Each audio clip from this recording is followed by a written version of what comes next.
Alors, je vous rappelle qu'on est sur l'histoire de Dhruva. Je vais relire l'histoire parce que je n'avais pas terminé le commentaire. En fait, j'avais déjà lu l'histoire 2 fois, mais c'est pas grave. Je pense qu'il y a toujours quelque chose à retenir. Je commenterai que la fin et on essaiera d'attaquer le suivant. Uttanapada, le fils aîné de Manu, Manu, le père de l'humanité, avait 2 femmes, Suniti, la sage, et Suruchi, la spectaculaire. Chacune d'elles avait un fils. Le fils de Suniti s'appelait Dhruva, celui de Suruchi s'appelait Uttama. Mais le roi n'aimait pas trop Suniti.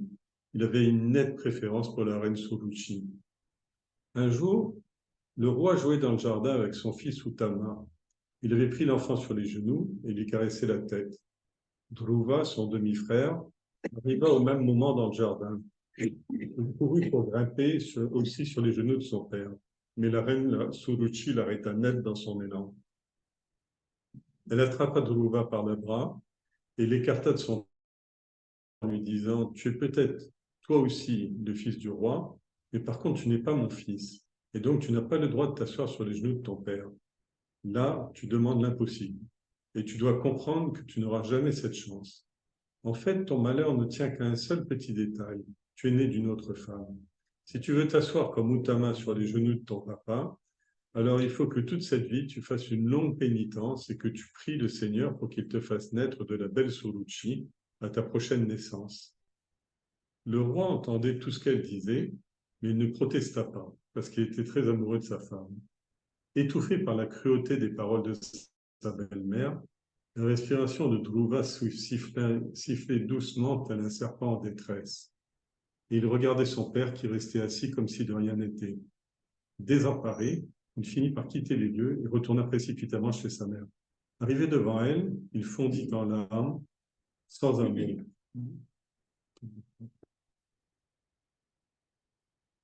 Sans un mot. Suniti le serra tendrement dans ses bras. Après l'avoir consolé, elle obtint le récit de ce qui s'était passé devant la cour et toute la méchanceté dont Suruchi a fait preuve. Suniti ne pouvait pas s'empêcher de pleurer à chaudes larmes. Mais même si elle était noyée dans son chagrin, elle n'en oubliait pas pour autant sa douceur légendaire. Elle s'adressa à son fils avec ces mots. Mon enfant, souviens-toi bien de ce que je vais te dire. Lorsqu'on veut qu'un malheur s'abatte sur quelqu'un, ce malheur revient vers nous tôt ou tard, parce qu'on a émis un tel souhait. Quelles que soient les raisons, il ne faut jamais vouloir qu'il arrive quoi que ce soit de douloureux aux autres. Maintenant, en ce qui concerne la situation que tu vis, c'est un fait que le roi ne m'aime pas. Il n'accepte même pas que je l'approche en tant que simple servante.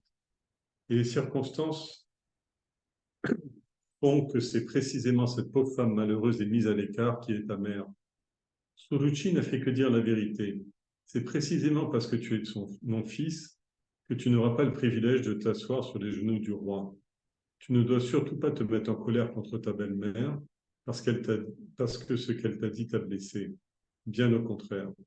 Tu dois prendre à la lettre tout ce qu'elle a suggéré et prier toute ta vie le Seigneur Narayana de t'aider. Il est le Dieu des dieux et il est le refuge de tous ceux qui souffrent. Réfugie-toi auprès de ce Seigneur en sachant qu'il est le protecteur de tous les dieux, du créateur Brahma, de ton aïeul Manu et de tous les habitants des cieux. Attache-toi donc à lui de tout ton cœur et ne tiens compte que de lui. Chante sans cesse son nom, vois sa forme visible, prie-le ainsi. Tu peux être sûr qu'il va te débarrasser très vite de tous tes malheurs. Je ne vois pas d'autre moyen de te réconforter que celui-là. Dhruva prit la résolution de faire tout ce que sa mère lui avait recommandé, car il savait que c'était dans son propre intérêt. Il quitta aussitôt la ville de son père et erra sans but, ne sachant pas ce qu'il fallait faire pour organiser sa pénitence. Grâce à ses pouvoirs yogiques, Narada connaissait Dhruva. Peut-être qu'en le voyant totalement perdu, il s'est souvenu de ce qu'avait été sa naissance antérieure, son Purva Janma, quand il avait été lui aussi un tout jeune enfant qui errait partout à la recherche de Dieu. Et il se dit, je dois aller aider cet enfant. C'est un kshatriya et il a été profondément blessé par les paroles de sa belle-mère.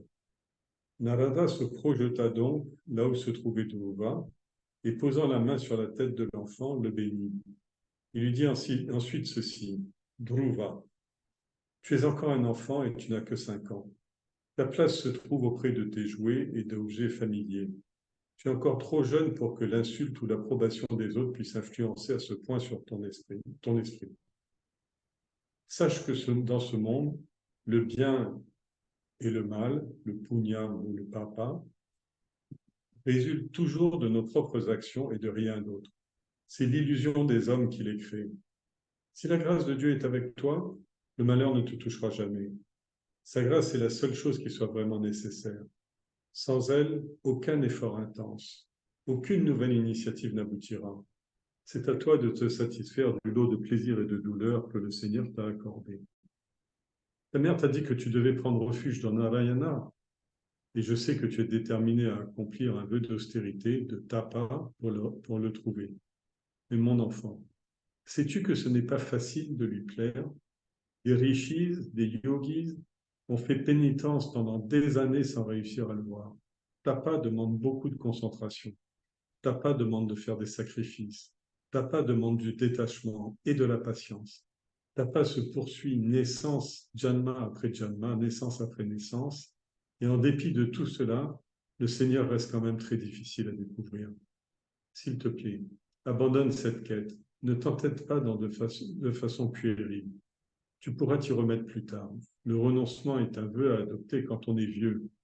Dieu a ordonné que l'homme reçoive d'abord son lot de bonheur et son lot de chagrin. Il n'est pas correct d'aller contre les lois de la nature.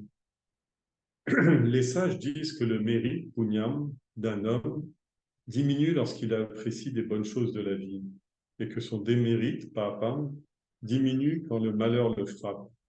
Il peut ainsi se libérer des deux à la fois et apprendre à être équanime ou égal, c'est-à-dire à ne plus être affecté ni par l'un ni par l'autre.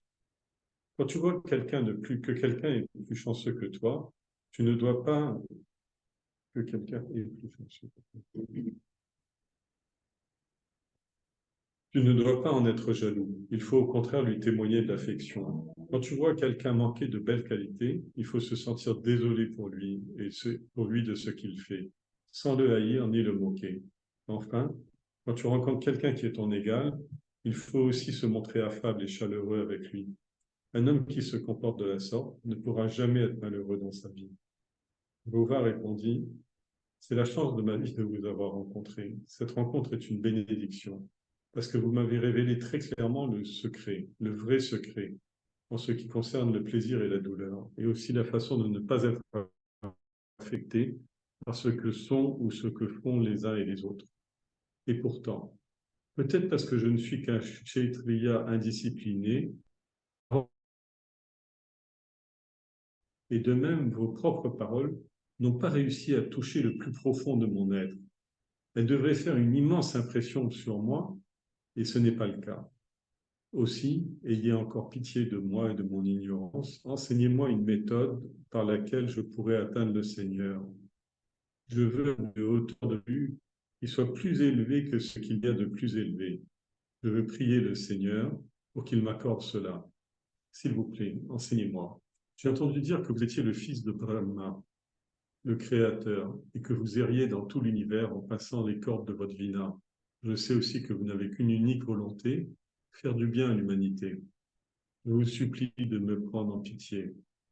Charmé par la naïveté et la douceur du discours de Dhruva, Narada décida de l'aider et lui dit « Le chemin que ta mère t'a suggéré de suivre est le bon, et moi je vais t'accorder ce que tu désires tant. Le refuge ultime de tous les êtres est Narayana. Donc prie-le. Maintiens fermement ton esprit tourné vers lui. Tout le monde sait que si on le lui demande vraiment, il accorde toujours Narayana et lui seul. Il entendra tes prières. Puisses-tu réussir dans ton entreprise. Maintenant, mon enfant, dirige tes pas vers les rives de la rivière Yamuna. Le Seigneur y est toujours présent. Va jusqu'à un lieu saint du Braj ou du Vraj qu'on appelle Madhuvana. Là, purifie-toi 3 fois par jour dans les eaux pures de la rivière Yamuna. Puis, en pratiquant le contrôle du souffle, le pranayama, installe ton esprit dans la contemplation de l'apparence du Seigneur. Il est facile à contenter. Je vais t'enseigner un mantra, une formule d'incantation dont la récitation suffira à te mettre en présence du Seigneur. Ce mantra est Om Namo Bhagavate Vasudevaya. Si ce mantra lui est constamment adressé, le Seigneur accorde la réalisation de n'importe quel désir. Cela s'appelle Bhakti Yoga. Et c'est le plus facile de tous les yogas. Ce yoga est également très cher au Seigneur Narayana. Narada a ensuite fait à l'enfant une description détaillée de l'aspect visible du Seigneur, ou symbolique du Seigneur. Et Dhruva en a fixé l'image dans son esprit, selon les traits qu'il avait perçus au cours de la description. Son esprit était rempli de la vision d'un noble Narayana, couché sur Ananta, le grand serpent divin cosmique. L'enfant pouvait déjà voir le lotus qui s'épanouissait à partir du nombril du Seigneur. Il pouvait visualiser clairement la soie jaune qui drapait le corps du Seigneur. Il pouvait voir le doux sourire qui éclairait ses lèvres brillantes. Il pouvait ressentir toute la compassion qui émanait de ses beaux yeux de lotus. L'esprit ainsi préparé, Dhruva fit le pradakshina, c'est-à-dire tourna autour de Narada, et tomba à ses pieds pour le saluer. Prenant ensuite congé de son gourou, le jeune enfant marcha vers Madhuvana sur les rives de la rivière Yamuna. Voilà le premier aspect de l'histoire. Bon, je ne vous reviens pas sur ce qui se passe avec son père. La seule chose que je voulais vous dire à ce propos, c'est que pour pouvoir aller sur une démarche spirituelle, il faut avoir une déception, il faut que le monde vous déçoive. C'est-à-dire qu'il faut que la personne se rende compte qu'il ne trouvera, enfin, même implicitement, que le monde ne fera pas son bonheur. Qu'il prenne conscience de sa limite, qu'il prenne conscience de son imperfection, qu'il prenne conscience surtout que ses joies, à la limite, ses malheurs, c'est une chose, mais ses joies ne sont pas infinies et que la joie infinie ne la trouvera jamais. C'est à partir de là qu'il va pouvoir entamer une démarche vraiment intérieure, une démarche spirituelle. Et donc, quand sa maman peut le consoler, elle n'essaie pas de le consoler en lui disant tiens, je vais t'acheter une Game Boy ou le dernier épisode de je sais pas quoi. Il va pas chercher à lui donner des hochets, des contreparties. Elle va lui faire une vraie leçon de morale, parce que c'est le moment, quand un enfant ou quand un adulte est dans le chagrin, c'est ni le moment de le critiquer, ni le moment de lui faire la morale, ni le moment de quoi que ce soit. C'est le moment d'une seule chose, c'est de lui donner un échange spirituel. Et sa maman est grande, elle arrive à lui faire ça. Alors il lui dit, d'abord, la première chose qu'elle lui dit, c'est de ne pas en vouloir aux autres. Parce que si, dans toutes les religions, on dit ça, hein, je crois que dans la Bible, on dit, si tu vas à l'église et que tu te souviens que tu t'es fâché avec ton voisin, ne va pas à l'église, va te réconcilier avec ton voisin. Donc,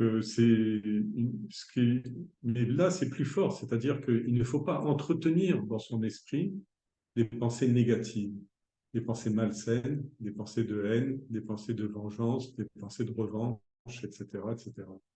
Elle lui dit, en fait, quand quelque chose vous blesse, c'est parce qu'il y a toujours un fond de vérité. Même si c'est un mensonge énorme qui vous a blessé, il y a un fond quelque part qui vous touche et qui vous remet en question.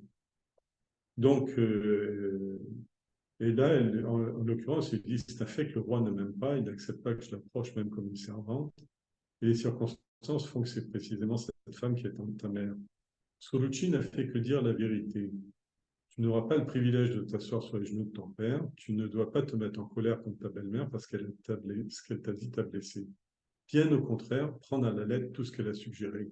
C'est une grande leçon de morale, hein, pas de spiritualité, mais de morale qui dit que celui qui arrive à construire une maison avec les briques qu'on lui jette, il aura fait beaucoup de choses. C'est-à-dire que chaque épreuve que l'on reçoit dans la vie, c'est pour ça qu'on prie toujours, on dit 3 fois Shanti. on a commencé en disant trois fois Shanti. Trois fois Shanti, ça veut dire Adideva, Adibhuta, Adhyatmika. Adideva, ça veut dire ce qui est du ressort de Dieu, c'est-à-dire de la nature. C'est-à-dire, par exemple, que tout être doit finir par mourir, c'est Adideva, c'est-à-dire c'est Dieu qui le veut. Adibhuta, c'est les choses qui sont faites, des difficultés qui nous arrivent par les événements. Une inondation, le feu qui a pris, j'ai perdu mon portefeuille, etc., etc. Et Adhyatmika, c'est les problèmes que j'entretiens moi-même par ma bêtise, par ma couillonise, comme on dit en créole.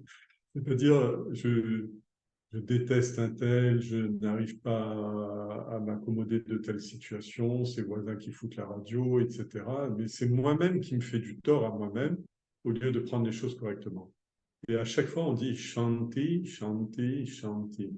Apaisez ça dans votre esprit, apaisez votre esprit, parce que tout ça, tous ces événements-là font que l'on entretient de la violence dans son esprit. Et la violence dans l'esprit, vous pouvez être formidable dans la société, donner de l'argent aux pauvres, être très gentil au bureau, etc. Mais si vous avez un esprit qui est violent, qui est réactif, qui est super agité, etc., tout ça ne sert à rien. Le péché est dans l'intention, dans l'indouï. Dans l'intention, et même plus que dans l'intention, avant même l'intention, le péché est dans le climat d'humeur de l'esprit. C'est-à-dire, le péché, c'est entretenir des pensées, des actions, des paroles négatives dans son corps. Alors, tu ne dois pas te mettre en colère. Et la seule façon, comment faire? Parce qu'il voit les yeux de son enfant qui sont un peu étonnés. Il dit, la seule chose à faire, c'est d'aller à l'intérieur et prier le Seigneur. Alors, c'est plus facile dans des textes comme ça que nous, dans la culture européenne. On pense que Dieu est partout. Il est dans les temples, il est dans les actions bénéficiaires, etc., les actions charitables et tout, mais il n'est jamais dans le cœur. Et l'hindouisme, lui, il vous dit la béatitude, la perfection, la beauté, la clarté, l'intelligence, la pureté, tout ça, c'est le cœur de la personnalité de chaque individu. Même le dernier des tueurs ou des assassins, quand il tombe dans le sommeil profond, il oublie tous ses méfaits et il reste uniquement dans la béatitude de la contemplation de la conscience, à laquelle ensuite on peut donner un nom comme Narayana ici, ou Krishna, ou quel que soit le nom. Alors, en tout cas, donc, la première grande leçon que donne la maman à l'enfant, c'est Dieu est dans le cœur et il est le refuge de tous ceux qui souffrent. Réfugie-toi au pied de ce Seigneur. Quand il dit au pied de ce Seigneur, quand on dit Dieu est dans le cœur, c'est pas que c'est un nouvel organe qui vient d'apparaître ou je sais pas quoi. C'est-à-dire que le Saint des Saints, le cœur des cœurs, est dans l'individu même. Et donc, il faut qu'il reconnaisse sa noblesse. Et bien sûr, il n'est pas idiot, il sait qu'il ne se comporte peut-être pas à la hauteur de ce qu'il est, mais il est l'héritier de ça. Vous pouvez avoir un prince qui n'a jamais su qu'il était l'héritier d'un roi, etc. Un jour, les gens viennent le chercher et lui disent, vous savez, vous êtes un prince, vous êtes de naissance trop, etc. En fait, vous êtes le fils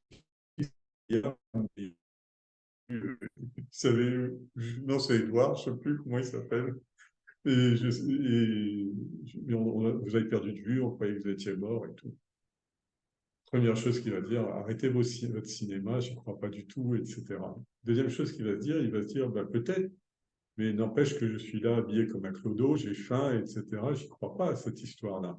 Mais petit à petit, à force de se persuader, à un moment, il va comprendre qu'il est prince et il va devoir faire. C'est là que le travail va vraiment commencer, c'est-à-dire il va se comporter en prince.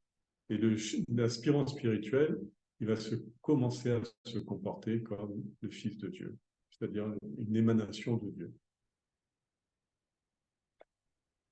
Alors, il lui dit, ben, si tu veux, attache-toi à lui de tout ton cœur, ne tiens compte que de lui, chante sans cesse son nom, vois sa forme visible, prie-le. C'est-à-dire, déjà, tout le Bhakti Yoga est déjà donné, mais Narada va venir amener des explications derrière. Tu peux être sûr qu'il va te débarrasser de tous tes malheurs. Je ne vois pas d'autre moyen que de te réconforter que celui-là. Dhruva prit alors la résolution de faire tout ce que sa mère lui avait demandé, car il savait que c'était son intérêt. Il quitta la ville de son père, il ira sans but, ne sachant pas que faire pour organiser sa pénitence. C'est-à-dire que la première chose qu'il se rend compte, c'est qu'il doit faire pénitence. C'est-à-dire qu'il doit faire son deuil du bonheur dans le monde. Et c'est, comme on dit, une chance déguisée. C'est-à-dire la dureté de son père, la dureté de sa belle-mère, font que il a la chance de ne pas vivre comme un petit gosse de riche prince, adulé par tout le monde, etc., à qui on raconte un tas de fariboles et tout. Il n'a pas du tout ça, et au contraire, il sait qu'il doit passer par un travail intérieur, c'est-à-dire, et ce travail intérieur-là vous coupe de la société. Je parle pour l'aspirant spirituel parce que Dhruva, c'est le petit enfant qui est en nous, qui est né de l'initiation spirituelle et qui doit faire tout un travail. Et son travail, il va le faire résolument, il est bien décidé à le faire, mais il ne sait même pas comment le faire. Et tous les aspirants spirituels ne savent pas ce qu'il faut faire. Ils ne savent même pas quel est exactement le but. La plupart pensent que le but, c'est l'éveil. Et c'est exactement ce que Dhruva pense. C'est pas l'éveil le but. Le but, c'est la réalisation spirituelle. C'est quelque chose qui est totalement et différent. C'est même pas les expériences spirituelles qui sont importantes. Ce qui est important, c'est l'identification totale avec le divin, de façon à ce que la, le sentiment d'individualité est complètement fondu à l'intérieur du cœur du chercheur. Alors, donc il prend la résolution, il ne sait pas très bien quelle résolution, mais il va faire tout ce que sa mère lui a dit, et il quitte la ville et il ne sait pas comment organiser sa pénitence. C'est-à-dire qu'il veut faire pénitence parce qu'il veut prendre quelque part une revanche. Pas une revanche violente, etc. Mais prendre une revanche en disant, moi j'irai au-delà. Narada connaissait déjà Dhruva avec ses pouvoirs yogiques. Peut-être qu'il le voyait, il se revoyait, vous vous rappelez sa naissance, sa première naissance. À l'âge de 4 ans, il est parti dans le monde. Il est remonté depuis le plein sud jusqu'à l'Himalaya et à la recherche de Dieu. Et il ne savait pas ce qu'il fallait faire, il ne savait pas méditer, etc. et tout ça. Et il se dit, je dois aller aider cet enfant, c'est un kshétriya. Je rappelle que Narada, c'est le troisième fils de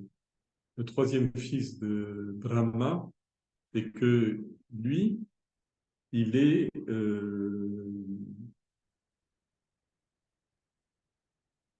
il est le jiva sans la naissance et la mort. C'est-à-dire que c'est pour ça que c'est son nom, c'est le Das, le Da de Nara, de l'humanité. C'est-à-dire que il est le bienfaiteur de l'humanité. Parce quand on prend par exemple les grands avatars, comme par exemple Rama, etc., eux, ils étaient là pour changer le monde. Mais Narada, lui, il ne change pas le cours des événements. Mais quand quelqu'un est dans la détresse, il arrive parce que c'est l'ami de celui qui est en détresse. Et quel est le meilleur ami de celui qui est en détresse? C'est sa nature pure et propre de Jiva, c'est-à-dire sa personnalité profonde qui vient à sa rescousse. Alors, Dhruva, tu n'es encore qu'un enfant, ta place se trouve auprès des jouets et d'objets familiers, tu es trop jeune pour l'insulte et l'approbation des autres puissent t'influencer. Et là, il donne une grande leçon.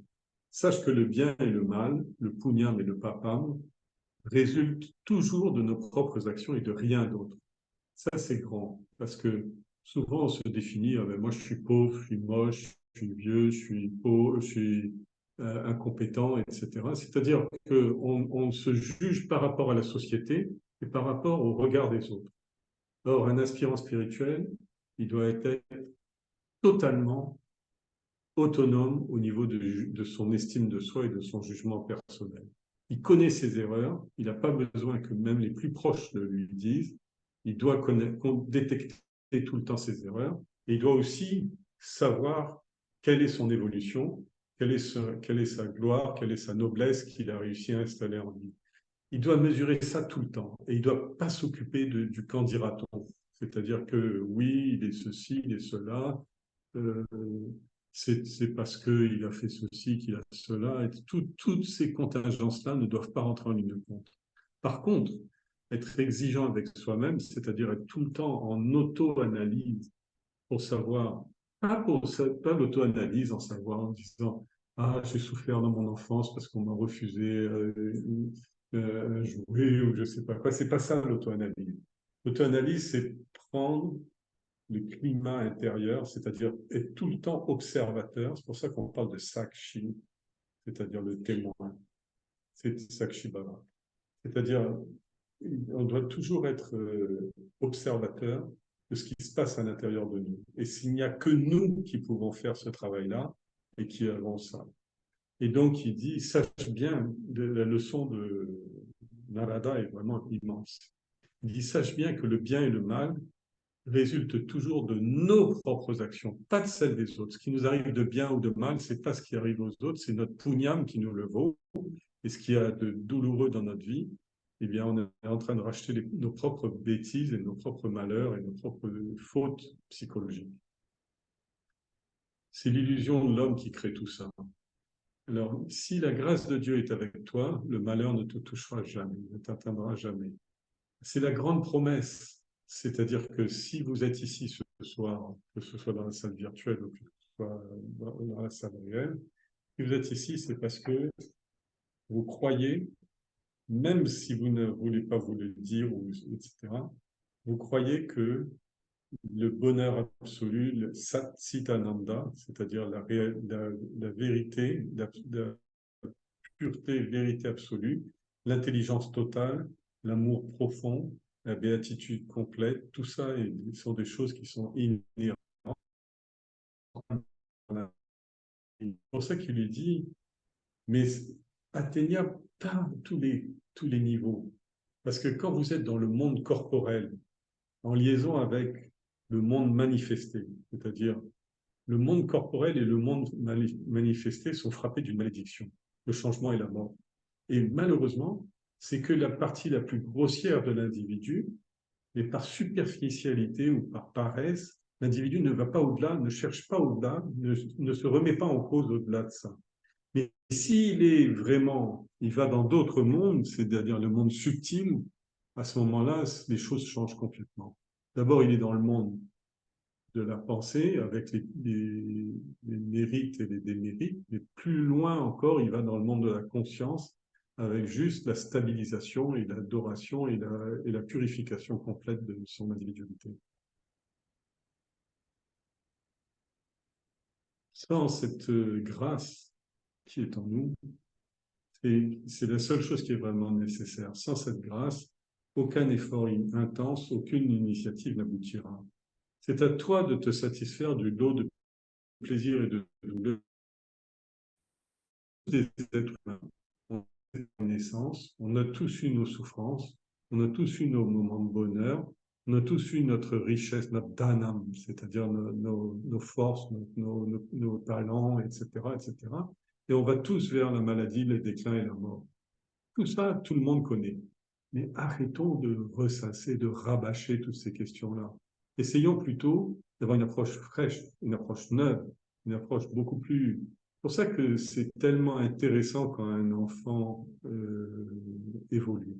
Parce que cette approche-là, il n'est pas encore dans l'angoisse de l'approche de la mort ou de la vieillesse ou de maintenir la famille et tout ça. Il n'a pas de poids, son cœur est léger, mais ça lui permet d'avoir une foi qui est beaucoup plus dénuée de concessions. Mais nous qui sommes plus âgés, etc., qui avons ce passé, qui avons cette histoire-là, etc., il faut arriver petit à petit à le mettre de côté tout ce malheur. Et pas de le mettre de côté dans le sens de l'oubli, mais le mettre de côté dans le sens de la remise en perspective ou de la relativisation avec quelque chose de beaucoup plus gratifiant.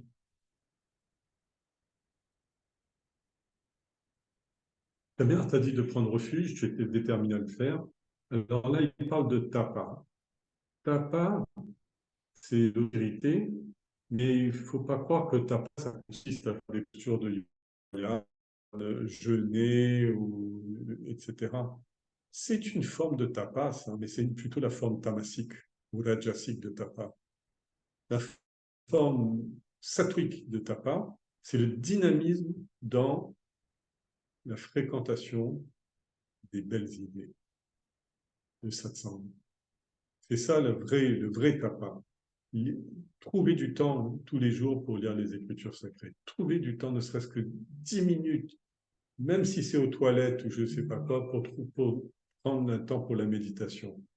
Trouver du temps pour se remettre en cause ses croyances, ses idées, etc., se montrer flexible et tout. Vous avez parlé la dernière fois, je crois, de la rivière. Hein? Donc,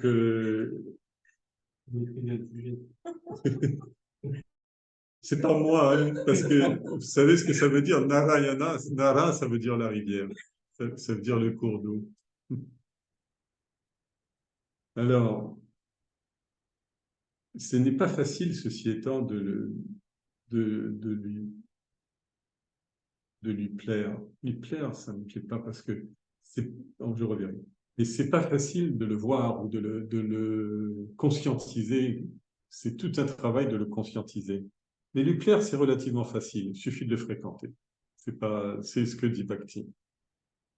Et en dépit de tout détachement et de la patience, Tapa se poursuit naissance après naissance. C'est-à-dire jour après jour, on va dire. Et en dépit de tout cela, le Seigneur reste difficile à découvrir. C'est ça, là je suis d'accord, il est difficile à découvrir. C'est-à-dire que c'est pour ça qu'on vous dit, si vous voulez vraiment avancer sur le chemin spirituel, essayez de donner le plus de réalité possible à Dieu. C'est-à-dire, par exemple, il y a une description symbolique, c'est ce que va faire Narada. Il a une description symbolique. Essayez de voir les différents éléments du symbole dans toute la beauté de ce que ça a. Et même si ce symbole est un symbole anamorphe, comme par exemple le signe Om, qui est le plus grand mantra, même dans ce Om-là, essayez de le visualiser, de le manipuler, de l'amener dans votre esprit, d'en faire un objet de contemplation dans votre esprit. Pourquoi on demande ça? Parce que c'est tellement plus facile ensuite. Il faut bien, pour arriver à Dieu, il faut bien arriver avec quelque chose. Vous tapez à la porte. Om Namo Bhagavate Vasudevaya. Entre. Maintenant, je suis entré. Où est-ce que tu es? Je vois rien. Alors, essayez de visualiser et le mantra s'effacera de lui-même parce qu'il n'est pas un but, c'est la sonnette. Le support s'effacera parce qu'il n'est pas le but, c'est le support. Et après, essayez de ressentir le but. Alors, après, il fait tout un... Il dit, tu es trop jeune, ta pas se poursuit, etc. S'il te plaît, abandonne cette quête de la réalisation spirituelle, pas de la réalisation de l'illumination spirituelle. Ne t'entête pas de façon puérile, tu pourras t'y remettre plus tard. Le renoncement, sannyasa, est un vœu à adopter quand on est vieux. Dieu a ordonné que l'homme reçoive d'abord son lot de bonheur et son lot de chagrin. Vous savez à quoi il fait référence là? Aux quatre dharmas de la vie, Purusha Dharma. C'est-à-dire dans la vie d'un homme, il y a quatre étapes il y a quatre accomplissements. Cherchez ça. Quatre accomplissements qu'il doit avoir dans la vie. La première, c'est réaliser des désirs, parce qu'on est né, on a pris corps par le désir. Pas le désir des parents, hein, son propre désir. Le désir des parents est symbolique, mais son propre désir nous a fait naître et prendre conscience. Deuxième Non, alors là, je suis pas... Oui. Deuxième, c'est artha. Artha, ça veut dire la droiture, les efforts, la réussite matérielle, se projeter, etc. Le troisième, c'est dharma, c'est-à-dire la découverte de la spiritualité, de la cohérence du monde, la découverte de tout l'aspect caché du monde. Et la dernière, c'est le moksha, qui est la réalisation. Alors, ça marche avec les 4 âges de la vie aussi, l'enfance, l'âge adulte, le- la vieillesse et le renoncement. On ne va pas rentrer dans tout ça. Tout ça, vous l'avez dans Tatwa Bodh, ceux qui ont fait Tatwa Bodh avec... Alors, ce qui veut dire que très souvent, le chercheur spirituel, il se dit, mais pourquoi moi, j'arrive pas à la réalisation tout de suite et tout? Parce qu'il est né avec un programme. C'est exactement comme si vous vouliez que l'ordinateur arrive à trouver une solution. C'est le rêve du quantique d'ailleurs. L'ordinateur trouve une solution sans avoir fait de calcul. Il faut un programme. Il faut qu'il déroule son programme pour arriver à quelque chose. Vous êtes né avec un programme. Chacun a son programme, son logiciel intérieur. Et dans ce logiciel intérieur, il doit passer par certaines choses. Parce que vous êtes né dans une famille, dans une langue française, dans un pays comme sur une île comme à La Réunion, sur des racines asiatiques ou malgaches ou je ne sais pas quoi. Ça n'a aucune importance, mais chacun a sa mémoire propre. D'accord? Et cette mémoire propre, c'est ce qu'on appelle son swadharma. C'est le chapitre 18 de la Bhagavad Gita. Swabhava, Swabdharma. C'est-à-dire, swadharma veut dire on a son propre devoir à accomplir et on doit l'accomplir. On doit passer par là. C'est pour ça qu'il fait ce rappel-là. Ce n'est pas un rappel en disant son lot de bonheur et son lot de chagrin. Il sait très bien que le bonheur et le chagrin sont limités dans le temps, dans l'espace, ne sont pas le but, etc., etc. Mais il n'est pas correct d'aller contre les lois de la nature. C'est exactement ce que dit le Bouddha en disant, si vous allez contre la roue du temps, le chakra de Vishnu, vous allez être broyé. C'est-à-dire, même dans la Gita aussi, dans le chapitre 11, Krishna parle de ça. Alors, en fait, on arrive avec non seulement un dharma, un prarabdha karma, qui s'appelle le prarabdha karma, c'est-à-dire un devoir à accomplir, mais on arrive aussi avec une quantité de mérites et de démérites qui sont liés avec cette chose-là. C'est-à-dire, on a des facilités, on a des difficultés, on a des épreuves, on a des gloires, des glorifications. Tout ça arrive. Maintenant, c'est un stock. Il dit, ben, quand vous avez le bonheur dans la vie, le mariage, les enfants, les succès professionnels, etc., c'est très bien, mais seulement vous êtes en train de...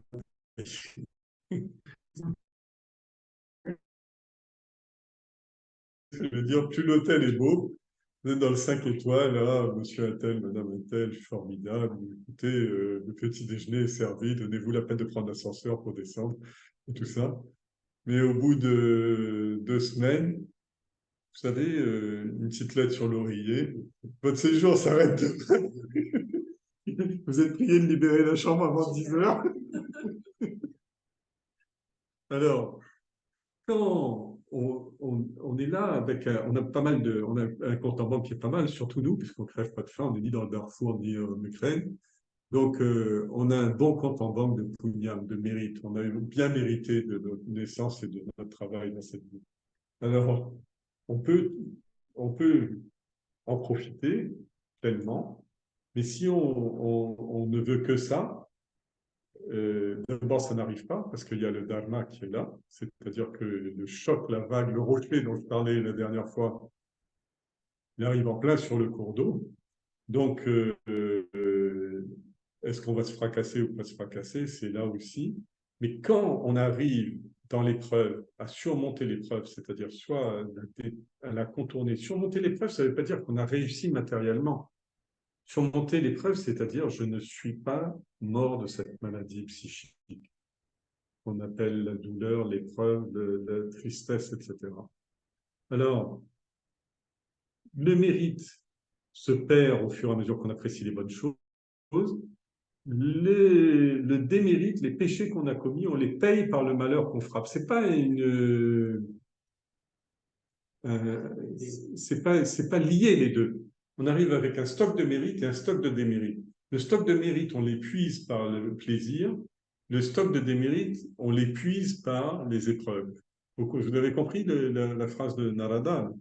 Alors, et la loi de la nature fait que dans son prarabdha karma, on est là pour épuiser au maximum ces stocks-là.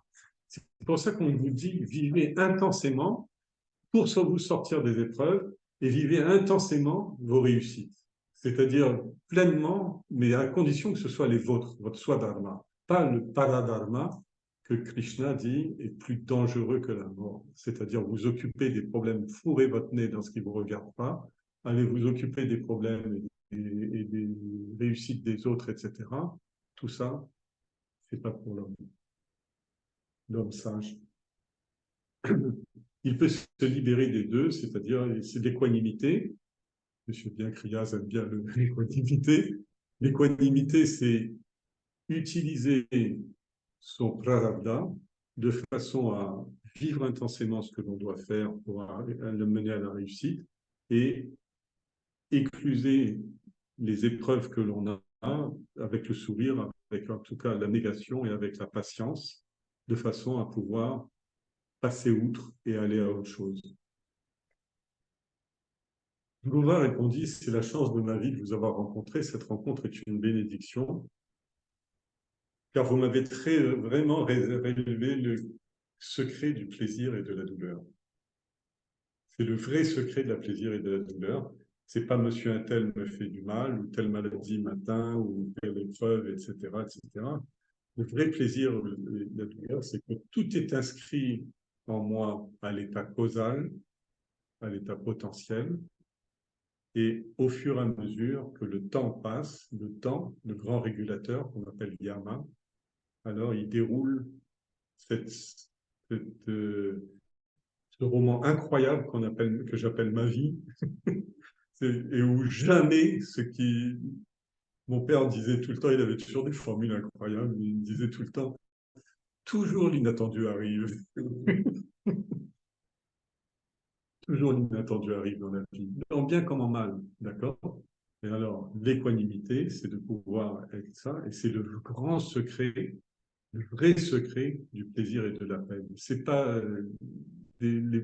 comment la peine a été provoquée, etc. Elle est toujours provoquée par la mémoire qui est inscrite et que je dois dérouler au fil du temps au cours de ma vie. Alors, il dit, c'est la chance de ma vie de vous avoir rencontré. J'ai eu le vrai secret en ce qui concerne le plaisir et la douleur, et aussi la façon de ne pas être affecté par ce que font et sont les uns et les autres. Et je vous rappelle, il a dit, si quelqu'un réussit mieux que moi ou atteint un bonheur que tu n'atteins pas, tu ne dois pas être jaloux.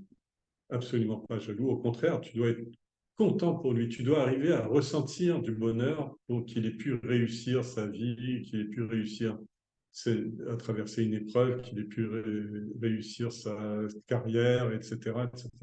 C'est un vrai bonheur si vous êtes empathique, c'est un véritable bonheur de pouvoir voir la réussite des autres et non pas de la jalousie. Si vous voyez quelqu'un qui fait que des bêtises, parce que même si vous ne le voyez pas faire des bêtises, mais vous le voyez dans des grandes souffrances. Les gens qui meurent brûlés ou les gens qui ont des épreuves terribles, des pertes d'enfants, etc., etc. C'est des épreuves qui sont terribles. Vous devez à la fois être compatissant parce qu'il est en train de payer cher son prarabdha, d'écluser chèrement son prarabdha, mais en même temps, s'il si, s'il arrive à bien gérer son épreuve, vous pouvez être fier de lui. Et s'il n'arrive pas à gérer son épreuve, il faut être triste. Parce que vous voyez ces gens se briser, se fracasser sur les épreuves de la vie. Combien de souffrances. On n'arrive même pas à se mouler dans ce Mahadukkha. Le Bouddha a fait ça. C'est-à-dire, il a vu sarva dukkha, partout la douleur, le maha dukkha. Et bien sûr, quand vous avez votre douleur, vous êtes déjà submergé. Quand vous avez la douleur de la famille, quand vous avez la douleur et quand vous êtes sensible à la douleur de tout le monde, si vous êtes ultra sensible à la douleur, c'est une voie incroyable, mais par laquelle en même temps vous éclusez aussi vos papas, vos erreurs, vos difficultés du passé. Donc, dans les trois cas que la personne, oui, le troisième cas, c'est la personne qui est égale. La personne qui est égale, c'est bien, c'est comme ce soir. Alors, on peut faire un 700. C'est-à-dire, la force, c'est qu'on peut partager des belles idées, des avancées, des lectures, des notions, etc. Alors, ça veut dire, mais il y en a, hein, sur la voie spirituelle, ils sont jaloux, même dans les ashrams, etc. Vous voyez des gens qui sont là, vouloir exclusivement ceci, cela, le maître, la compréhension, etc. C'est des imbéciles. Il faut être triste pour eux parce qu'ils sont au cœur du sein, au sein des saints, au cœur du cœur, et ils ne perçoivent pas. Hélas.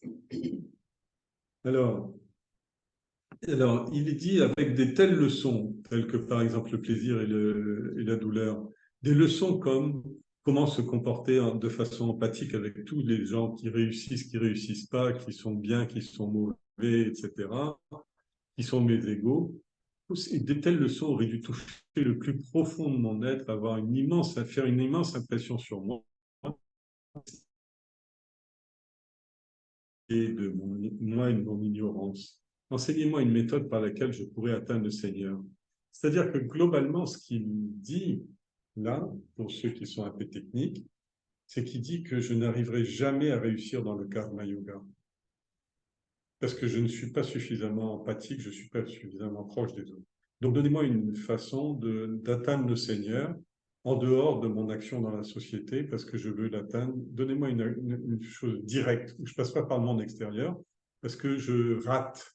Mais je veux pas utiliser cette voie-là. La preuve, c'est qu'il a quitté son père, la cour, la ville, etc., parce qu'il veut pas, il sait qu'il n'est pas bien à l'aise avec ça. Je veux prier le Seigneur pour qu'il m'accorde une hauteur de vue qui soit plus élevée que ce qu'il y a de plus élevé. C'est-à-dire qu'il veut voir les choses, il veut voir les choses d'un point de vue tellement noble, tellement pur, tellement équanime, tellement empathique, etc., que il ne veut pas passer par la case des hommes ou la case des experts. Charmé par la naïveté du discours, Narada décide de l'accepter, décide de l'aider et lui dit le chemin que t'as proposé ta mère, c'est-à-dire la foi, est le bon chemin. Je vais t'accorder ce que tu désires, tant, c'est-à-dire cette position élevée. Le refuge ultime de tous les êtres, c'est Narayana. On a parlé de Narayana. Je vous avais commenté. Donc, prie-le, maintiens fermement ton esprit tourné vers lui. Tout le monde sait que si on lui demande quelque chose, il l'accorde toujours un désir. Fixe ton esprit sur Narayana et lui seul, et il entendra tes prières. Fixer son esprit, c'est quelque chose, c'est un travail qui prend des années, des années, des années. Fixer son esprit, ça ne veut pas dire ça veut pas dire que son esprit vagabonde. L'esprit vagabonde, mais dans un couloir donné. Par exemple, tous les matins, je travaille, je commence avec une prière, je termine avec une prière, mais entre-temps, mon esprit vagabonde beaucoup, c'est-à-dire soit je fais des traductions, soit je médite, soit je fais des mantras, etc., soit je fais un peu de yoga et tout. C'est-à-dire, c'est autant de pensées différentes, là.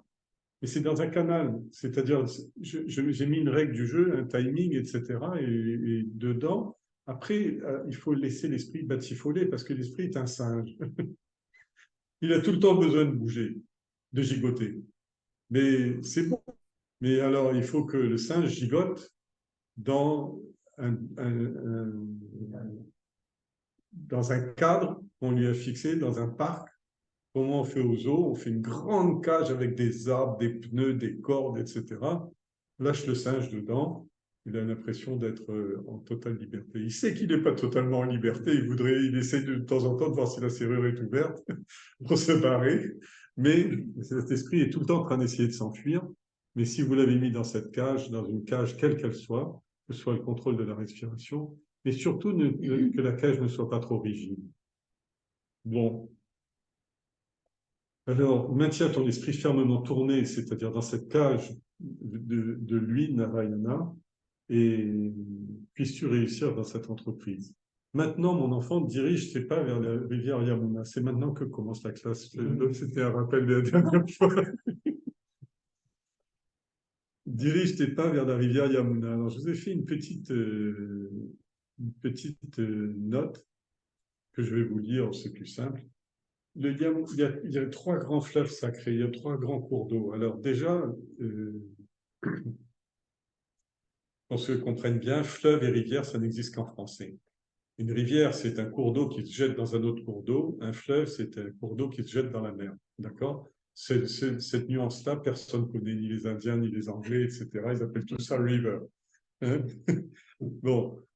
Mais globalement, il y avait trois grands fleuves qui s'appelaient, trois grandes rivières ou trois grands cours d'eau qui s'appelaient le Gange, Sarasvati et Yamuna. Et les trois, en fait, il y a deux rivières et un fleuve pour les Français. Le fleuve, c'est le Gange, il va jusqu'à la plaine des Décans.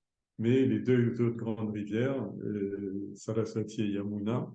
Alors la Sarasvati, était énorme. Je vous ai expliqué qu'elle a disparu il y a, au Treta Yuga. Et donc, aujourd'hui, elle est souterraine ou elle est disparue. Et les deux autres, la Yamuna, les deux autres prennent leur source dans l'Himalaya et les deux autres se rencontrent à Prayag. Ce sera mieux. Le Yamuna, le Gange et la Sarasvati, aujourd'hui disparus, sont les cours d'eau les plus sacrés de l'Inde. Elle est considérée, Yamuna, comme la fille de Surya, c'est-à-dire du soleil, et la sœur de Yama, le dieu de la mort, c'est-à-dire le soleil et la régulation. Selon la tradition, ceux qui se baignent dans les eaux saintes de la Yamuna ne craignent plus la mort. Elle est également étroitement liée au Mahabharata et à Shri Krishna qui a vécu son enfance sur les rives sur ces rives de la Yamuna à Vrindavan, là où il y a les gopis, etc. Tout à l'heure, je vous ai parlé dans le texte du Braj ou du Vraj, c'est ça. On va en reparler plus en détail. La Yamuna prend sa source au nord de Haridwar, dans l'Himalaya, traverse la chaîne de Sivalik, les villes de Delhi et de Agra, pour se jeter dans le Gange. Le Delhi est construit sur les rives. Il y a toujours un fleuve dans les grandes capitales, et donc Delhi est construit à côté du Gange. Et pour ensuite se jeter de Yamuna à Gange. Ensuite, pour se jeter dans le Gange à Prayagraj, c'est là que ce confluent des trois fleuves, deux qui existent encore et un qui n'existe plus, que se situe tous les 12 ans le rassemblement de la Kumbh Mela. Vous savez qui a créé la Kumbh Mela? C'est Shankara, Adi Shankara, au 8e siècle. Et c'est le plus grand rassemblement humain. La dernière, elle comportait combien de personnes? 30. 30 millions de personnes sur un pèlerinage. Alors, on trouve tout au long de la Yamuna un grand nombre de monuments historiques, tels que le Taj Mahal, le Fort Rouge de Delhi, le Fort Rouge d'Agra. 57 millions de personnes dépendent des eaux de la Yamuna, qui assure un débit annuel de 10 milliards de mètres cubes et permet toute l'irrigation du Punjab, de l'Uttar Pradesh. Et elle fournit 70% de l'eau de Delhi. C'est vous dire l'importance de l'énormité de ce fleuve. Bon, c'était juste cette petite remarque, mais c'est un fleuve extrêmement sacré, c'est-à-dire que là, je vous ai parlé des monuments historiques, mais il y a tout le long, il y a des temples, des lieux de pèlerinage, etc. On en a parlé d'ailleurs, quand vous vous rappelez quand on avait parlé euh, ah, Bon, bref, je retrouverai. Alors, et après, je vous ai fait sur ceux qui ont le truc, sur le Braj. Parce qu'il dit va à la Madhuvana. Madhuvana, ça veut dire exactement, Madhu, ça veut dire le miel, la douceur, mais on parle de miel. Et Vana, c'est la forêt du miel. Madhuvana est une des 12 principales forêts du Vraj, de Vrindavan, à être recréée à Krishna Bhumi. C'est-à-dire qu'en ce moment, pas en ce moment, mais depuis une vingtaine d'années à peu près, le gouvernement indien a reconstruit tout l'environnement de l'époque de Krishna. Parce que évidemment, Modi renforce fortement ça. C'est-à-dire qu'il est en train de reconstituer toutes les forêts telles qu'elles existaient. Tous les lacs sont dépollués, on a interdiction d'y pomper de l'eau, etc. Et il est en train de reconstruire tout ça. Et donc, il y a 12 forêts qui ont toutes été visitées par Krishna dans sa jeunesse et qui étaient toutes importantes, où il s'est passé presque tout le Mahabharata se déroule là. C'est-à-dire, c'est vraiment très important. La forêt tire son nom du miel le plus doux qu'on trouvait ici dans des ruches d'abeilles qui butinaient des arbres spécifiques qu'on appelle Kalpavriksha, qui couvraient toute la forêt. On dit que la divinité suprême est apparue à Mahana, dans cette forêt, au cours de chaque yuga, c'est-à-dire de chaque âge Alors, pour ça, je vous avais raconté l'histoire déjà, mais on va y revenir. Je vous ai mis les photos des mûriers. En fait, Vraksha, Kalpa Vraksha, Kalpa veut dire le vœu, la décision, la décision. Et Vriksha, ça veut dire l'arbre qui donne la décision, qui est l'arbre aveugle, oui. Alors, il est immensément représenté. On verra la prochaine fois, on en reparlera beaucoup plus en détail. Mais en tout cas, ce Kalpavraksha-là, c'est-à-dire dans la forêt du miel, c'est parce que Dhruva a été nommé comme ça, parce que c'est là où il a fait. Ces arbres l'ont protégé pendant tout le temps où il faisait sa pénible. Alors, je vais faire une petite au début de la création, il y avait un Sutapa, un Prajapati, et sa femme Krishni, qui adorait Vishnu avec une telle dévotion qu'il a fini par apparaître devant eux pour leur accorder cette bénédiction. Dès qu'ils l'ont vu, dans leur enthousiasme, ils ont répété 3 fois de suite: nous avons besoin d'avoir un fils comme vous, nous avons besoin d'avoir un fils comme vous, nous avons besoin d'un fils comme vous. Vishnu leur a dit qu'il allait être leur fils 3 fois, dans 3 naissances différentes, au cours de chaque kalpa, et qu'il enseignerait au monde l'importance de la pratique du brahmacharya, c'est-à-dire du célibat et de l'orientation vers Dieu. Au Satya Guna, le Seigneur est apparu ici sous le nom de Krishni Garbha. On ne va pas rentrer dedans, mais il y a toute une histoire encore, on ne va pas la raconter. Au Treta Yuga, c'est-à-dire au deuxième âge, l'âge d'or, d'argent, il est né en tant que Shatrugna. Vous savez qui c'est? C'est le frère de Rama. Il est né là. Donc, premier, Krishni Garbha est venu, l'embryon parfait est venu. Ensuite, Rama, le frère de Rama est venu. Au Dwapara Yuga, qui est allé dans cette forêt? C'est Sri Krishna lui-même, qui est apparu longuement et en personne dans cette forêt. Et on va dire, pourquoi 3 fois? Il a eu 3 enfants. Mais le Kali Yuga, alors, qu'est-ce qui se passe? Eh bien, au Kali Yuga, bien sûr, au Kali Yuga, la perception humaine est tellement dégradée qu'il ne peut pas voir Dieu même s'il apparaît. Donc, mais il y a quand même quelqu'un qui est venu sur ces lieux, c'est-à-dire 2 acharyas, Chaitanya et Nityananda, c'est-à-dire qu'ils incarnaient effectivement Krishna et Balarama. Ils sont revenus sous forme de maîtres spirituels. Alors, vous savez, Chaitanya, c'est celui qui a, enfin, c'est tout le mouvement Vaishnavite, À la suite de quoi il y a Hare Rama, Hare Krishna, etc. Chaitanya n'a rien écrit. Il a vécu dans cette forêt. Et Nityananda, lui, il a écrit des centaines d'ouvrages. C'est lui qui a défini la bhakti et tout le mouvement Vaishnavite et le mouvement sur Krishna, etc. C'est venu à partir de là, il y a à peu près 150 ans. Au cours du Satya Yuga, Mathura, qui était la capitale des Yadavas, est devenue Madhupuri parce qu'elle était dirigée par un asura appelé Madhu. Dans le Bhagavatam, Dhruva, le fils de 5 ans du roi Uttapananda, Uttanapada, est venu sur les conseils de Narada Muni et il a accompli de sévères austérités sur la rivière Yamuna, adorant constamment le Seigneur suprême, qui lui est apparu finalement en tant que Prishni Garba Avatar. C'est-à-dire, quand on parle de Prishni Garba Avatar, c'est le Seigneur sous sa forme, Seigneur Vishnu dans sa forme initiale mais complète. C'est-à-dire, c'est un embryon, c'est un bébé, c'est un enfant qui apparaît à un enfant. D'accord? Et donc, il a accompli à ce moment-là tous les désirs les plus intimes de Dhruva. Et aujourd'hui encore, depuis cette époque-là, jusqu'à aujourd'hui, il n'a jamais été détruit. Il y a un temple à Madhuvana qui est consacré à Dhruva et à Narayana, à la rencontre de Dhruva et Narayana. Ce temple existe encore et se visite encore aujourd'hui.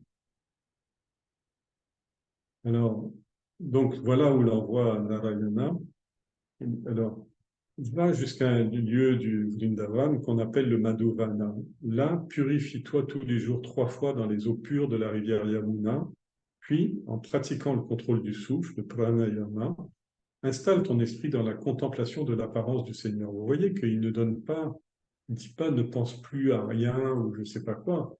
Il lui dit cette contemplation de la description que j'ai faite, installe ton esprit sur cette contemplation de la description. C'est-à-dire que globalement, parce que chacun des symboles va toujours te reconduire à l'essentiel, te ramener à l'essentiel.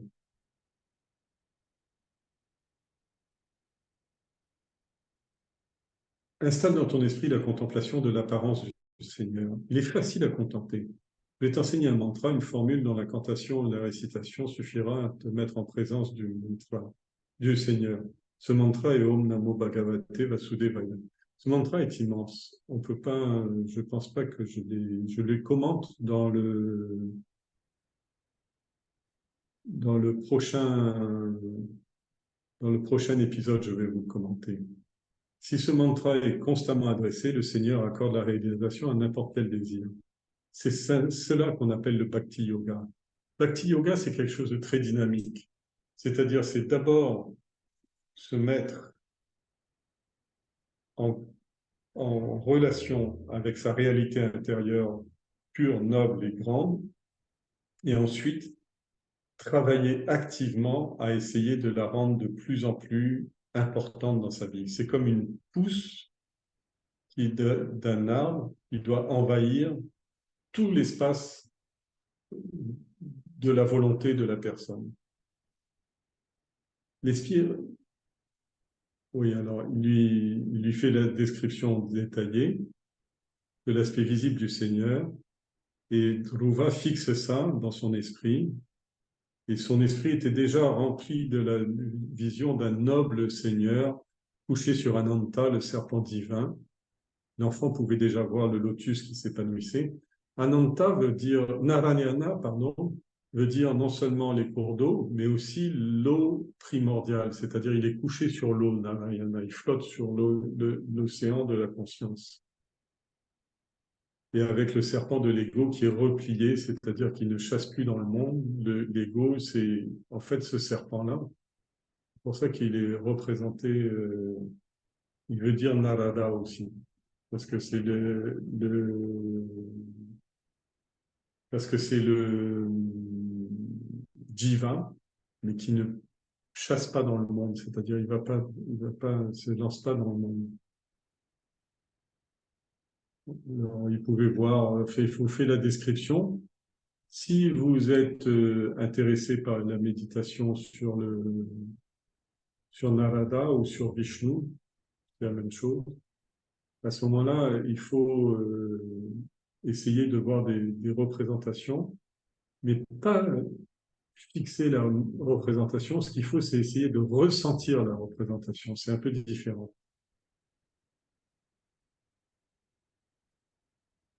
Ainsi préparé, l'esprit ainsi préparé, Dhruva fit le paradakshina, c'est-à-dire le tour de Narada, et tomba à ses pieds de reconnaissance, prenant ensuite congé de son gourou, parce c'est bien un gourou. Toute personne qui vous donne des clés pour prendre votre destin spirituel en main est un gourou. Le jeune enfant marcha vers Madhuvana, sur les rives de la rivière Yamuna. L'histoire, je ne pense pas qu'on ait le temps de...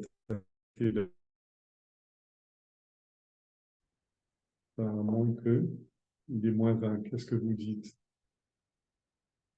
On commence? Oui. Eh bien, on va aller à Madhuvana alors. La pénitence de Dhruva, moi je pourrais la lire. Sur les rives de la rivière Yamuna, à l'endroit sacré du nom de Madhuvana, Dhruva a commencé à effectuer la pénitence que lui avait enseignée Narada. Le premier mois, il s'est nourri des fruits qu'il trouvait dans la forêt, les fameuses mûres. Le deuxième mois, il a maintenu sa vie en mangeant de l'herbe et des feuilles séchées. Le troisième mois, il n'a bu que de l'eau, ce qui a suffi à retenir sa vie dans son corps. Mais le quatrième mois, il a même refusé cela. Désormais, l'air qu'il respirait était la seule nourriture qu'il acceptait de prendre. Il n'était attaché qu'à une chose, le mantra. Le mantra que lui avait appris Narada. Mentalement, il répétait sans cesse ce mantra. Om Namo Bhagavate Vasudevaya.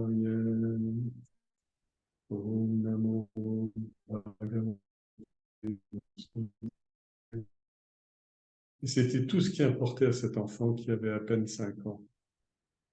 Les Devas, les dieux dans le ciel, trouvaient que ces austérités étaient trop terribles. Ils essayèrent donc de faire obstacle à sa concentration. Ils envoyèrent au petit enfant des animaux sauvages, des serpents, et même des mauvais génies pour lui faire peur. Mais il n'écoutait rien, il ne les écoutait pas. Son absorption était telle qu'il ne savait même pas qu'ils étaient là. Il ne se préoccupait que de ses austérités. Alors, les trois mondes commencèrent à trembler. Une seconde, j'ai oublié de mettre la référence. Les trois mondes. Alors, les trois mondes commencèrent alors à trembler de peur à cause de sa puissance, de la puissance qu'il accumulait. Et les Devas finirent par aller trouver Narayana pour lui dire, Seigneur, une pareille chose ne s'est jamais produite auparavant. Tous les êtres vivants n'arrivent plus à respirer parce que toute l'énergie est mobilisée par Dhruva pour accomplir ses tapas. Ayez pitié de nous et faites arrêter cette pénitence. Narayana leur répondit, je vais maintenant aller le trouver et lui faire renoncer à ses tapas. Cela a duré 5 mois et maintenant je dois aller bénir cet enfant qui est mon bhakta, mon dévot. Narayana se rendit sur les rives de la Yamuna. Dhruva sentit son cœur être soudain privé de l'image du Seigneur qu'il voyait tous les jours. Il était réveillé de son samadhi et il a ouvert les yeux. Dhruva a découvert le Seigneur juste en face de lui. L'enfant fut débordé par la soudaineté de tout ce qui lui arrivait. Il observait l'apparition du Seigneur comme s'il le buvait des yeux.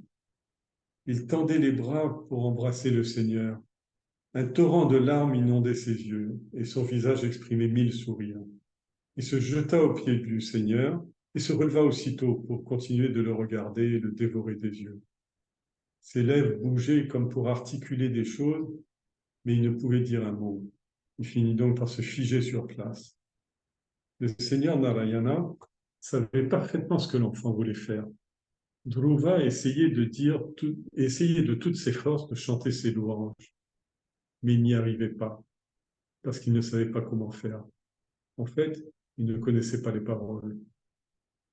Alors, le Seigneur Narayana lui caressa doucement la joue du jeune garçon avec sa conque, qui était blanche comme de la neige, et dont on dit qu'elle incarne les Védas.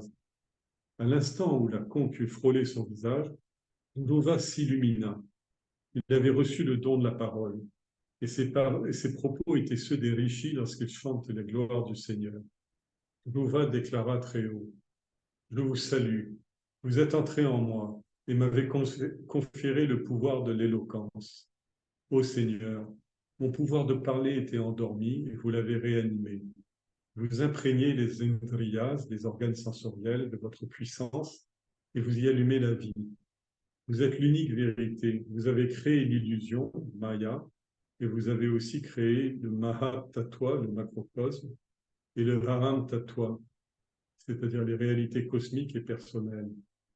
C'est aussi vous qui avez créé les trois gunas, ainsi que les divinités tutélaires qui gouvernent les indriyas, les sens de perception. Puis, vous les avez toutes investies. Vous vous êtes établis et demeurez dans tout ceci, comme le feu qui couvre à l'intérieur de l'arani.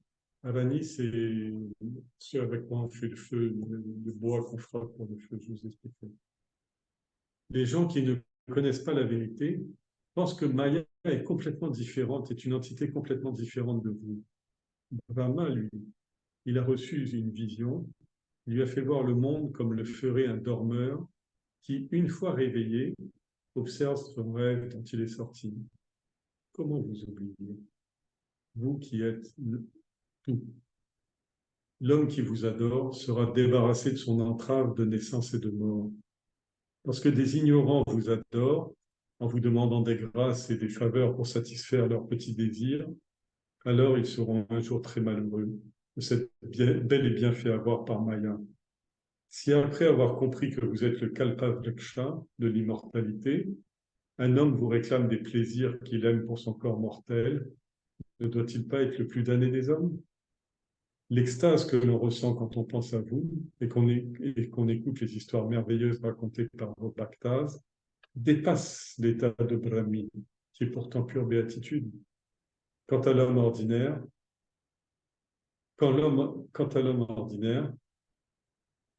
qui ne vit que pour le plaisir,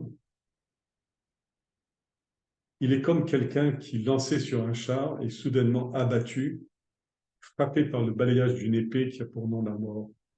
Il n'aura ainsi jamais goûté l'extase de vous connaître.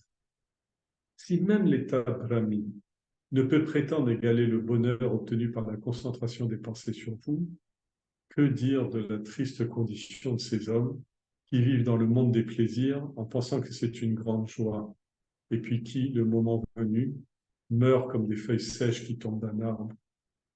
S'il vous plaît, accordez-moi une seule faveur. Faites que je pense à vous jour et nuit. N'oubliez la nuit. Et accordez-moi de vivre en compagnie de nobles âmes que sont vos bhaktas. En fréquentant de telles personnes, en écoutant sans cesse la description de vos gloires, je peux m'enivrer de bonheur. Et je pourrai sans aucun problème traverser cet océan effrayant et plein de souffrances qu'on appelle l'enchaînement des naissances et des morts. Quand un homme trouve le bonheur, lorsqu'il est en compagnie de vos bhaktas, il ne se préoccupe ni de son corps périssable, ni de ceux qui lui sont chers. Sa femme, ses enfants, sa maison, ses biens,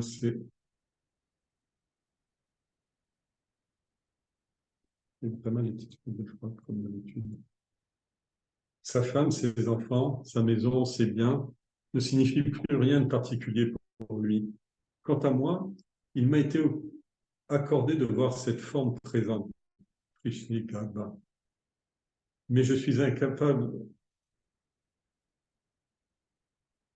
de comprendre votre forme en tant qu'Ishwara, origine du cosmos. Il est donc évident que mon esprit n'est pas complètement libre de désir. Je ne vois pas le yoga nidra, votre forme sous laquelle vous dormez en pleine transe yogique après le grand déluge. L'univers entier s'est alors replié en vous, et le lit qui vous accueille est Ananta, l'autre aspect du temps. De votre nombril est né Brahma, le Créateur. J'imagine que cette forme est aussi la vôtre. Donc je me prosterne aussi devant elle. Je suis toujours le Jivatma et vous êtes le Paramatma. Vous êtes pur et le Jiva ne l'est pas, étant souillé de désir. Vous êtes connaissance et le Jiva est ignorance, avidya. Vous êtes vie là où le Jiva est inerte. Vous êtes impérissable alors que le Jiva souffre de l'illusion et qu'il est toujours en train de changer. Vous êtes l'ancêtre et le Jiva est destiné à connaître des naissances, l'ancêtre du monde. Et le Jiva est destiné à connaître des naissances. Vous contrôlez les on est l'esclave.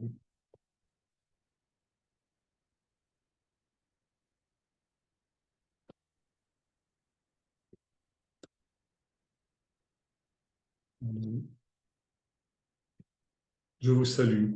Vous êtes le Brahman, le Purusha, la cause de cet univers.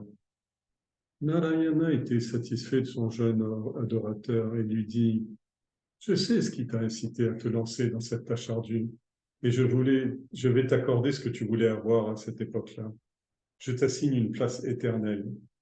J'ai décidé de te placer de telle façon que le soleil et la lune tournent autour de toi, de façon à ce que tu sois entouré des 7 rishis, à ce que toute l'étoile du monde te tourne autour. Ton père va te couronner roi quand il aura renoncé au royaume et sera parti à la recherche de la paix. Tu me seras toujours aussi dévoué, ainsi qu'à la passer toute ton compagnie et tu gouverneras pendant 30 000 ans. Tu vas accomplir un grand nombre de tu finiras par faire. Le Seigneur disparut de son champ de vision et Dhruva est resté tout seul, revivant encore et encore ce moment dans son esprit. Le jeune enfant songea alors retourner à la ville gouvernée par son père. D'une certaine façon, il était très heureux, mais son cœur n'était pas pleinement exalté à l'issue de cet événement. Il se disait, j'ai vu le Seigneur Narayana et il m'a béni personnellement. J'ai atteint une intensité de joie que même des rishis comme Sanaka et Sanat Kumara n'ont pas connue. Mais j'ai été bien bête. Je n'ai pas demandé la libération, moksha. C'est un grand malheur que mon esprit ait été aussi embrouillé. Le sage Narada m'avait bien mis en garde quand il a dit que c'était pas de mon âge et qu'on doit prendre à cœur les insultes, de prendre autant à cœur les insultes et les louanges. Il était stupide d'avoir ignoré ces paroles. Le Seigneur m'a accordé une faveur bien inférieure à moksha, la libération. J'aurais dû tout de suite lui demander la libération de cette servitude qu'on appelle la vie sur la terre, mais je ne l'ai pas fait. De toute évidence, mon ego n'est pas complètement détruit, et c'est pourquoi mon esprit s'est embrumé et obscurci. Je me suis comporté comme un monstre, et j'ai honte de moi. On n'a pas le temps de commenter. C'est un peu comme ça qu'on se comporte. On n'a pas le temps de commenter, mais j'espère que la prochaine fois, on serait là. Vraiment, tellement l'attitude. En fait, c'est le chapitre. Vous voulez lire le commentaire de ça, vous lisez le chapitre 11 de la Gita, Vishwarupa, la forme cosmique. C'est-à-dire la seule chose que Arjuna a vu la forme cosmique, c'est-à-dire l'expansion divine, c'est-à-dire il a vu Dieu au sein de la création. Tandis que Dhruva a vu ce qu'on appelle Hiranyagarbha, c'est-à-dire qu'il a vu Dieu avec dans... Il ne s'est même pas occupé de la création. Pourquoi? Parce qu'il avait renoncé au monde. Vous voyez ce que je veux dire? Il voulait pas vivre sa réalisation spirituelle dans le monde. Il voulait la vivre hors du monde. Et il a été placé comme l'étoile polaire dont on parlera la prochaine fois. Des questions? Le mantra, en fait, est attribué à Narayana. Oui, il est attribué 2 fois, mais ça, je vais commenter longuement le mantra la prochaine fois. Il est attribué à Narada, mais il est aussi attribué à Prajapati. Oui, oui. Dans le Tantra, il est attribué Oui, notamment dans la Devi Gita.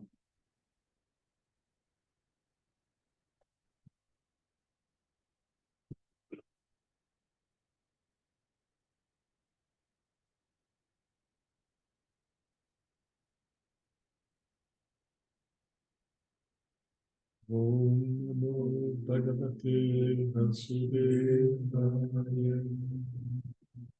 Om Namo Bhagavate Vasudevaya.